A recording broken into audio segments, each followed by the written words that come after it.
word ni God, lagi may reflection, iba-iba. Yes. Iba-iba. So, yun.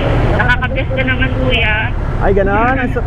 Guys naman pala yung... Ay, pwede ka na dito lumay ko. Ayun. Sobrang na-bless lumagpas. Ma'am, Ah. dinig mo ako, ma'am. Okay lang ba ako mag-share ka ng Bible verse, ma'am? Okay lang po. Bali, sa John 3:16 lang yun, ma'am. For God so loved the world that He gave His only begotten Son, that whoever believes in Him shall not perish but have eternal life. Tapos explain ko lang ng konti, ma'am, no? So, yun, ma'am. May tinatanong lang ako sa mga pasahero. Siyempre, nalaman mo na, no? Do you accept Jesus Christ as your Lord and Savior, ma'am? Yes. Ay, si Safe ako. Si Safe. Okay. Okay. Gusto ko rin po try to speak here. Oh, ma'am. Yung Tagalog lang. Tagalog, 3 p.m. to 6.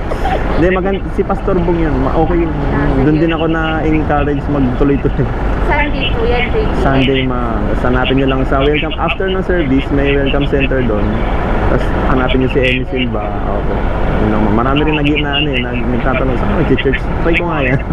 Mas malaman doon, ma'am. Mas marami kang matututunan doon. Sige, ma'am. Thank you, ma'am. Salamat po ako. Okay po.